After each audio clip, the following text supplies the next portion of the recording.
Boa noite.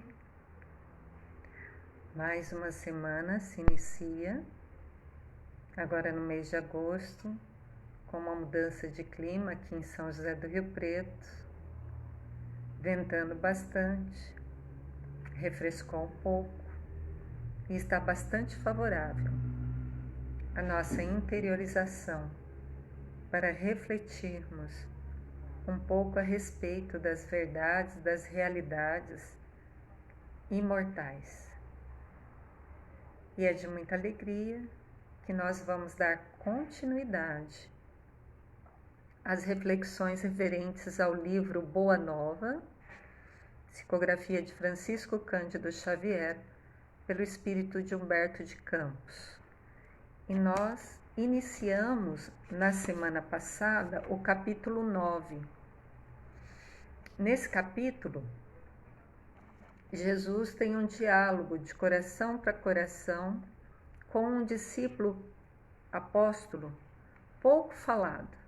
Aliás, quero fazer a diferença entre discípulo e apóstolo, apenas para que saibamos que há diferença, do ponto de vista da etiologia da palavra.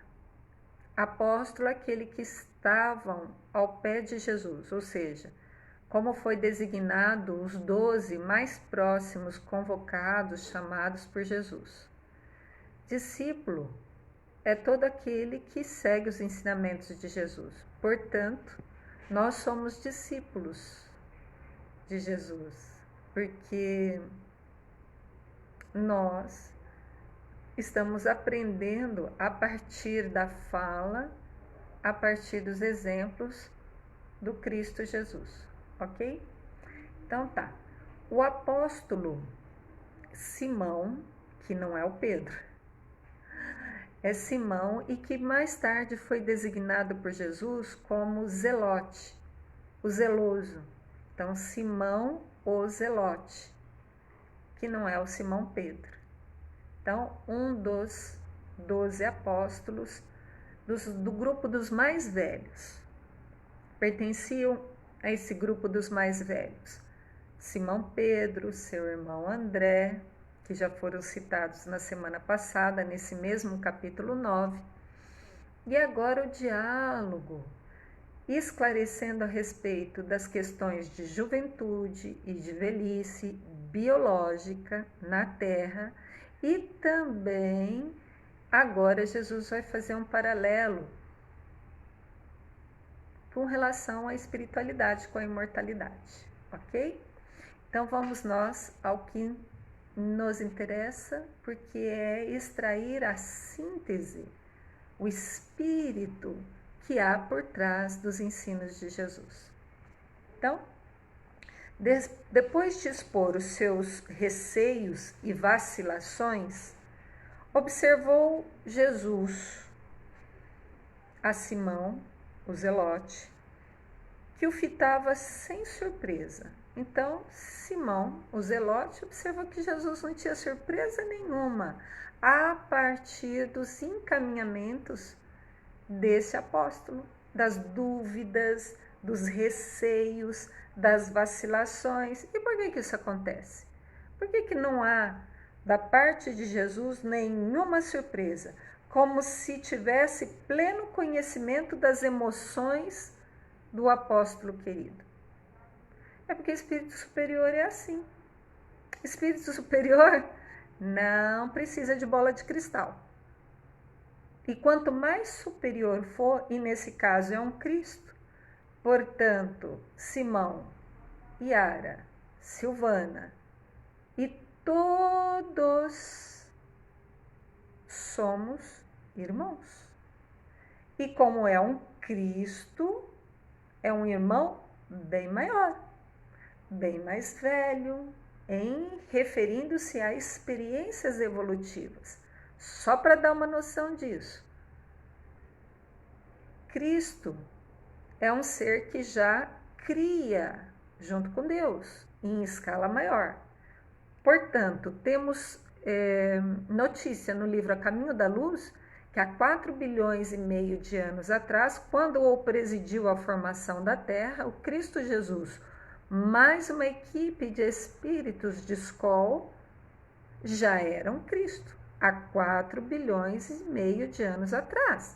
Então, todos nós somos, nessa irmandade, jovens, aliás, crianças, muitas vezes espirituais. Portanto, ele nos conhece profundamente, ainda mais em sendo o governador da terra, também espiritual. Portanto, conhece a cada um de nós, não só a Yara, na personalidade presente, mas a Yara, que não era Yara ainda, em outras tantas existências. Então, conhece na intimidade. É um Cristo. Por isso que espírito superior é assim, ele sabe.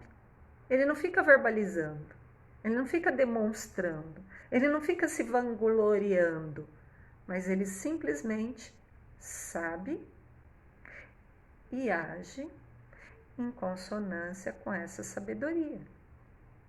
Por isso que é um exemplo e modelo para nós na humanidade da Terra.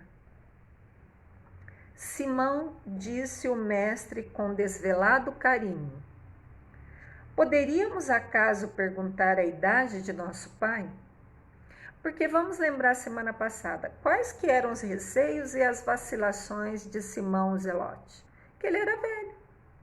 E os jovens estavam irreverentemente comentando que os mais velhos não teriam condições de colaborar com o reino dos céus para se estabelecer aqui na terra. E isso torturava Simão. Por isso que ele procura Jesus. Aí Jesus, como um pedagogo, e a gente já viu em outros capítulos, um pedagogo exímio, o governador da terra, que nos conhece com profundidade, como é que ele começa ensinando? Através de questionamentos, para levar o ser a refletir, a pensar, a cair em si. Então é mais do que pensar, é sentir. Então, um Cristo Jesus se volta a Simão o Zelote e faz a seguinte pergunta: poderíamos acaso perguntar a idade de nosso pai?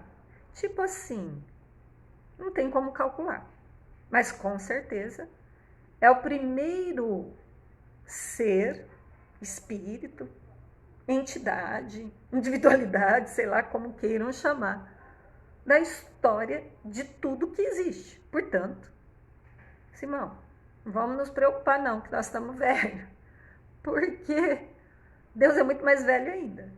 E, no entanto, é Deus. Continua a criar, amor no máximo grau. Portanto, não tem essa questão de rótulo, velhice. Ainda mais se considerar alma imortal. Porque velhice é um referencial aqui para a Terra, do distanciamento do momento do nascimento. Quanto mais distante o momento do nascimento, aí que se chama velhice. Mas isso não é real. Como não é real, Yara? Desencarna de velhice muitas vezes? Sim. Desencarna, quer dizer, que passa pelo processo de velhice e de morte por ser um efeito do ciclo biológico da Terra. Nascer, crescer, reproduzir, envelhecer e morrer. Então, envelhecimento e morte é ao contrário de nascimento. É distanciamento do momento do nascimento. Mas não quer dizer que a alma é velha. Haja vista que Jesus usou o paralelo de Deus. Podemos falar que Deus é velho? E olha que é o que originou tudo que existe. Então não tem esse referencial real. Não existe em realidade velhice. Não existe em realidade morte. Isso é um fechamento de ciclo biológico na Terra, mas não para a alma imortal, não para a eternidade, cujo todas as criações de Deus estão fadadas. Deu uma ideia do que Jesus estava querendo que algumas coisas que pensasse Simão na hora em que fez essa pergunta a ele? E se fôssemos contar o tempo na ampulheta das inquietações humanas, quem seria o mais velho de todos nós? Agora Jesus vai lançar a mão de uma série de argumentações, que eu repito, não tem que ser só cerebrada não. Tem que conhecer e esse conhecimento de baixar para o sentir, a nível dos sentimentos, a nível do coração, porque é ali que está a mente certa, situada, ali que está o Espírito amoroso de Deus, no coração, ali que está o sítio do Espírito Santo. Portanto, Jesus pergunta, na ampulheta do tempo, então Jesus vai lançar a mão da relatividade do tempo. Porque aqui na Terra é que conta tempo, 24 horas, dia, noite, claro, escuro, primavera, outono, verão, inverno, é só para aqui para a Terra. Isso não existe no universo. Por isso que é relativo. Tem uma ideia? Mas Jesus vai continuar. Quem seria o mais velho de todos? Na ampulheta do tempo das inquietações humanas. O que Jesus quis falar? Uma ideia. Pode ser um jovem, mas esse jovem dá um recado maior do que um velho na área dele. Certo? Mas o oposto também é verdadeiro. Pode ser jovem, ter energia e não ter sapiência nenhuma. O que pode acontecer com o que viveu mais. Então, a ampulheta do tempo na Terra é relativa. Para começar, só existe dia de 24 horas para a Terra. Outros orbes, os movimentos de rotação, de translação em torno de não é nenhum Sol, às vezes é mais de um Sol, vai definir outros tempos totalmente diferentes. Entendeu? Tempo tal qual a gente conhece aqui na Terra é só para a Terra. E é relativo. Einstein provou isso. Certo? A vida, na sua expressão terrestre, é como? Paremos, porque Jesus vai lançar a mão de uma ferramenta para que se faça entender. Essa ferramenta é a metáfora. É uma ferramenta de linguagem, para que possamos qualificar um conhecimento de ordem universal e imortal que paira em todo o universo, que rege todo o universo e que ele trouxe aqui para a Terra. Mas como é difícil, porque para começar a linguagem é insuficiente, então Jesus vai lançar a mão, um Cristo que tudo conhece, presidiu a formação desse planeta, 4 bilhões e meio de anos atrás, segundo a ciência humana. Ele vai lançar a mão de uma simbologia, de uma comparação, para se fazer entender e dar uma ideia para nós, que estamos engatinhando nos processos de pensar, sentir e agir como almas imortais, e não como seres peregrinos fazendo uma experiência humana aqui na Terra. Então, usa-se o recurso pedagógico, Jesus, primeiro das perguntas. Agora ele vai desenhar. Ele vai pintar um quadro, vai fazer um desenho bem esmiuçado para lançar a mão de recursos para nossas almas, ainda jovens e não habituadas aos pensar, ao sentir em padrão maior, poder ter uma ideia. Então, vamos lá, a comparação. A vida, na sua expressão terrestre, é como uma árvore grandiosa. Então, a vida se parece uma árvore, mas a vida na expressão maior. Não é essa vida aí que, assim, que a gente olha ali do dia a dia, não desse rameirão, não. Lembrem-se, recurso para verticalizar o nosso centro coronário em direção ao alto, para que a gente consiga alinhar nossa mente com a mente divina. E, portanto, pensemos, sentimos e criemos utilizando essa mente divina e com criações reais, verdadeiras e não ilusórias. Então, vamos lá. A vida é como uma grande árvore. A infância é a sua ramagem verdejante. Então, a infância é um raminho verde, tenro.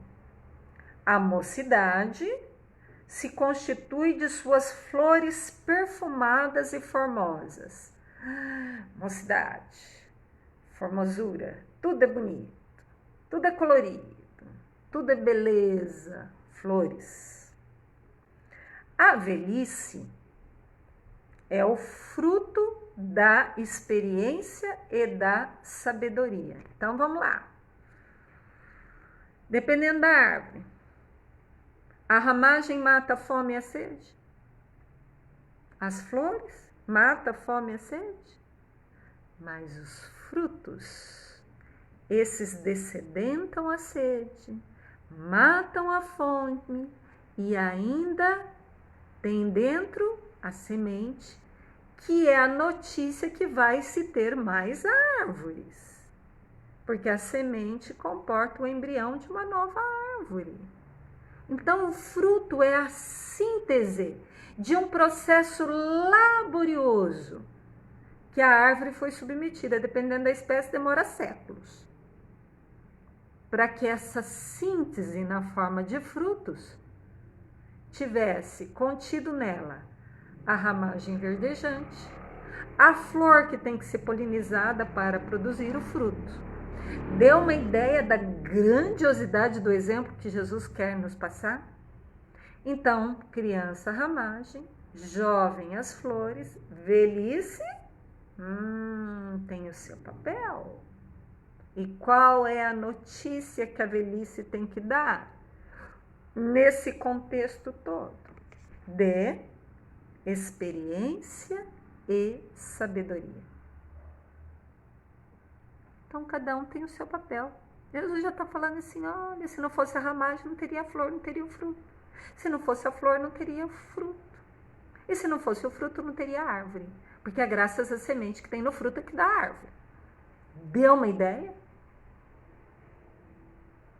De que cada etapa, que cada individualidade, que cada idade tem um papel, tem uma finalidade no concerto divino. Há ramagens que morrem depois do primeiro beijo de sol. Sim, infância, tenra, tem que ser cuidada, tem que ser regada, tem que se tirar as ervas daninhas. E pode morrer com facilidade, porque é frágil. As flores caem ao primeiro sopro da primavera. Os jovens, muito instáveis. Primeiro soprinho pode levar embora. O fruto, porém, lembra? Os mais velhos, a velhice, é a realização da árvore. Aliás, em botânica, tudo de recurso energético é desviado para a função precípua, que é produzir fruto que protege a semente para se manter a espécie viva, sempre presente no contexto da terra. Portanto, o fruto, continua Jesus. Portanto, a velhice, a realização de um processo, do nosso ponto de vista, longo, reencarnatório, né? 100 anos, 100 e poucos anos. Que, novamente, olha a questão de relatividade do tempo em relação a imortalidade, a algo que nunca terá fim. 100 anos é um soprinho em relação à eternidade. Olha de novo, relatividade do tempo. Então vamos lá. O fruto, porém, é sempre uma bênção do Todo-Poderoso. Por quê? Porque tem um papel.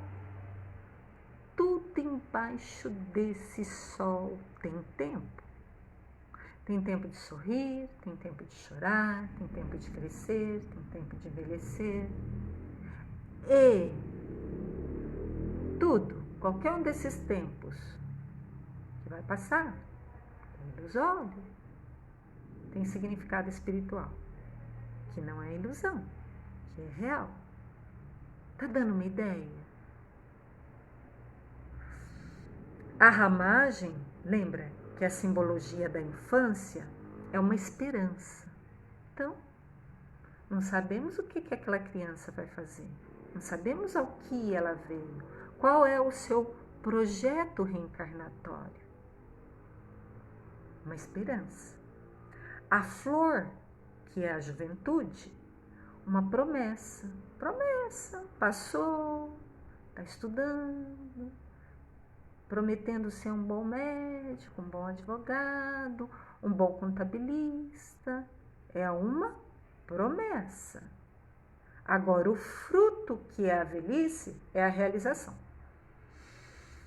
É a síntese de tudo que foi pensado, sentido, vivido, operado desde a infância, juventude. Então, a velhice é uma síntese, é uma realização. Só ele, e olha o detalhe, esse ele aqui está em letra maiúscula, então só ele contém o doce mistério da vida. Então a gente precisa entender esse ele direitinho. A princípio, no contexto do português, só ele, o fruto, mas não é o fruto maçã, pera, morango. Ele em maiúsculo, fruto, só o fruto em letra maiúscula contém o doce mistério da vida. Do ponto de vista botânico, porque é na semente que tem ali a essência de uma nova vida. Mas, do ponto de vista das realidades imortais, esse fruto com letra maiúscula quer dizer o eu superior, a alma, a mente alinhada com Deus, o Espírito amoroso de Deus que mora no coração, o Espírito Santo, o doce mistério da vida. Então, após várias experiências, infância, juventude, que na velhice se pode acessar o Espírito Santo em nós. Quer dizer que é só velho que dá recado ao que veio? Não, porque agora nós não estamos falando de velhice biológica, nós estamos falando de maturidade. Aqui na literatura espírita fala de maturidade do senso moral. Pode chamar o que quiser. Mas a ideia, a essência, é que o Espírito amoroso de Deus, presente em todos nós, é que faz com que a experiência humana produza frutos. E às vezes, muitas vezes, isso só acontece realmente com a idade mais avançada, porque a juventude, lembra, é uma promessa. A criança ainda é uma esperança. A ramagem pode morrer e aí não dá fruto, muito menos flor. Se a criança sobreviver, ramagem, e der flor, jovem, a florzinha super delicada pode perecer sem dar fruto. Então a síntese, a culminância, tanto do ponto de vista da botânica, quanto do ponto de vista das experiências humanas, é a maturidade. que pode vir não necessariamente com idade muito avançada de corpo físico. Pode vir mais cedo. Está no nosso querer, tem livre-arbítrio. Agora, quanto mais se tem experiências, vivências ao longo do tempo, maior é o aprendizado, pelo menos em tese. Depende do ser, escolher aprender ou teimar. Mas em tese, eis a ordem cronológica natural.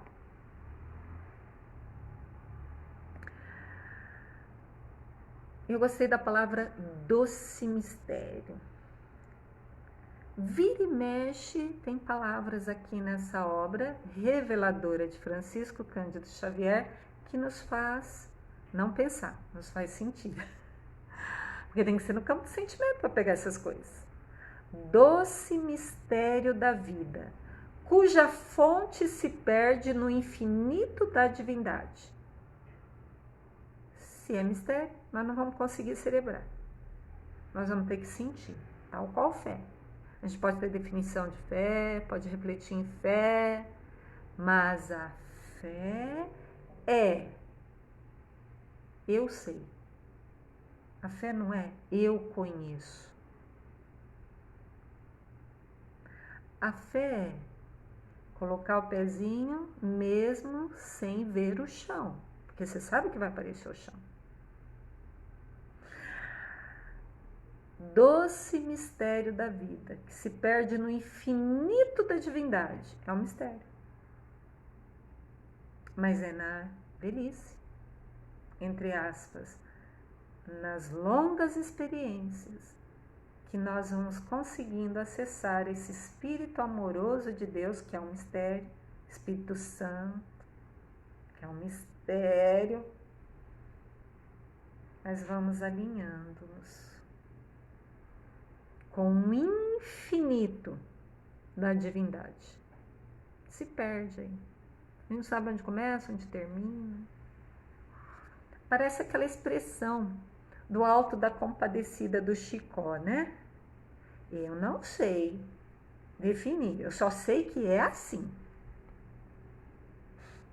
Deu uma ideia? O fruto da maturidade é acessar o Espírito amoroso de Deus que tem dentro de nós. É permitir que ele se manifeste. E a hora que se manifesta e a gente alinha os nossos pensamentos, sentimentos e ações com Deus, aí fecha o mistério da Trindade.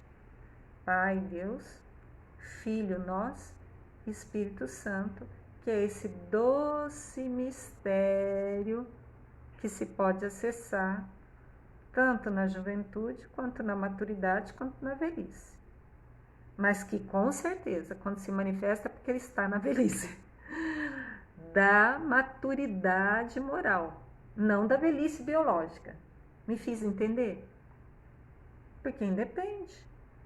Pode ser um servo jovem, mas que escolhe ouvir o Espírito amoroso de Deus que está no coração dele. Portanto, esse doce mistério do fruto acessado, do fruto que sintetiza, que se perde na fonte infinita de Deus. Não dá para definir, tem que confiar e seguir. Seguir esse Espírito amoroso que há entre nós, dentro de nós, em cada um de nós. Não precisa de nada externo para acessar. Deu uma ideia? Nós vamos ir terminando, porque a proposta é fazer pequenas reflexões, digerindo lentamente, para que possamos mais sentir do que propriamente conhecer. Então, na quarta-feira, nós retornaremos com mais reflexões a partir da fala de um Cristo encarnado na Terra, cujo nome nós conhecemos como Jesus. Beijos no coração. Até quarta.